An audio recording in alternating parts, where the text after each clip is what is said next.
कुंडली में प्रॉपर्टी के लिए मेनली चौथे भाव को देखा जाता है। चौथा भाव और इसके स्वामी की स्थिति से पता चलता है कि व्यक्ति के भाग्य में अपनी स्वयं की प्रॉपर्टी के योग है या नहीं है। मंगल को भूमि का कारक माना जाता है और शनि को कृषि योगी भूमि का कारक माना जाता है। अगर कृषि के लिए भूमि को देखना हो, उसके लिए योग देखने हो, तो चौथे भाव के साथ साथ कुंडली में शनि की स्थिति को भी देखना अनिवार्य होगा। और मकान या प्लॉट इत्यादि के लिए मंगल और चतुर्थेश यानी कि चौथे भाव के स्वामी को देखना होगा। अगर कुंडली में चतुर्थेश या चौथे भाव की स्थिति मजबूत है या शुभ स्थिति में है तो व्यक्ति अपने जीवन में स्वयं की प्रॉपर्टी अवश्य बनाता है।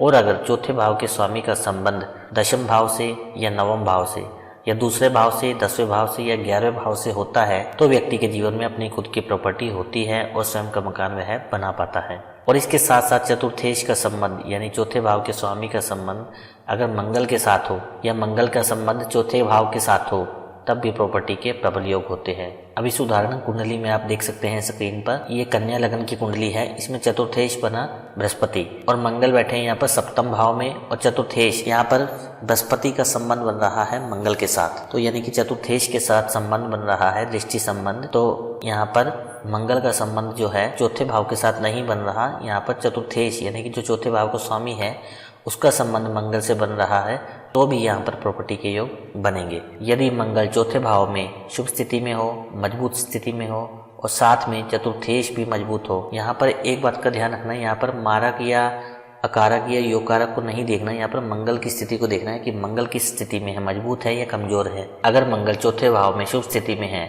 और मजबूत अवस्था में है, साथ साथ चतुर्थेश भी मजबूत स्थिति में है, या फिर चौथे भाव में मंगल स्थित हो और चौथे भाव का स्वामी छठे भाव में हो, इस बात को ध्यान रखना, चौथे भाव का स्वामी अगर छठे भाव में हो तो व्यक्ति को कुछ समय दूसरे के मकान में किराए पर रहना पड़ता है और खुद के मकान का सुख उसके बाद ही उसको मिलता है। इसमें दशा अंतरदशा का महत्वपूर्ण रोल होता है। जिस टाइम पे वह दशा अंतरदशा आएगी उस टाइम पर व्यक्ति का मकान बनेगा। और इसके साथ साथ कुछ महत्वपूर्ण योग हैं जिसमें व्यक्ति के अपने खुद के मकान या प्लॉट इत्यादि खरीदने के योग बनते हैं। अगर कुंडली में दशमेश और चतुर्थेश का राशि परिवर्तन हो तो वह बहुत ही मजबूत प्रॉपर्टी के योग बनते हैं। उदाहरण के लिए आप स्क्रीन पर ये कुंडली देख सकते हैं, ये वृषभ लग्न की कुंडली है।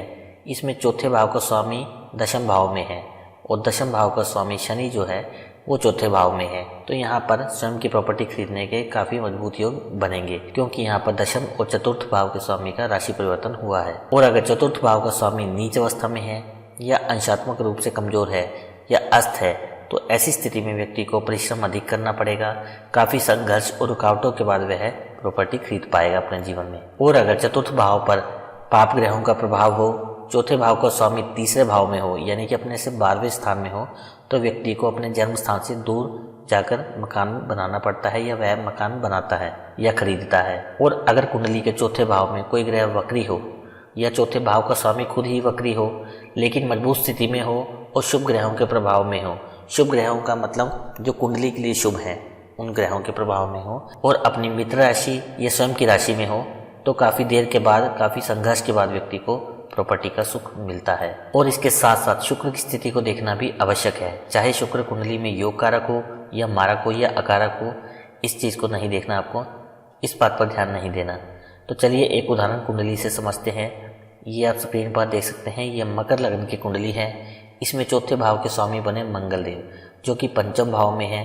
चंद्रमा और गुरु की इन पर दृष्टि है जो कि इनके मित्र हैं और नवमांश में भी मंगल की अच्छी स्थिति है। तो इस कुंडली में मकान के काफी अच्छे योग है, परंतु इसमें मंगल का कहीं भी शुक्र के साथ संबंध नहीं है। तो इस स्थिति में ये कहा जा सकता है कि व्यक्ति का मकान तो होगा लेकिन आलीशान या लग्जरी नहीं होगा। और इसके साथ साथ दशा अंतरदशा का बहुत ही महत्वपूर्ण रोल है और भाव और भावेश और कारक ग्रह को मुख्य रूप से देखा जाता है। भाव तो हो गया यहाँ पर चौथा और भावेश हो गया चौथे भाव का स्वामी और कारक ग्रह कौन हुआ यहाँ पर मंगल, और क्योंकि मंगल को ही भूमि का कारक माना जाता है। और यदि ये तीनों शुभ स्थिति में हो, बली हो तो फल सरलता से प्राप्त होते हैं और अगर निर्बल हो, पाप ग्रहों से पीड़ित हो तो मुश्किल से प्राप्ति होती है या फिर नहीं होती, वह दशा अंतरदशा पर डिपेंड करेगा। हर कुंडली में ग्रहों की स्थिति के अनुसार ही पता चलता है कि व्यक्ति के कुंडली में मकान खरीदने के योग हैं या नहीं। मंगल या शनि का संबंध चौथे भाव या भावेश से हो या लग्न या लग्नेश से हो तभी मकान के निर्माण के योग व्यक्ति के बनते हैं।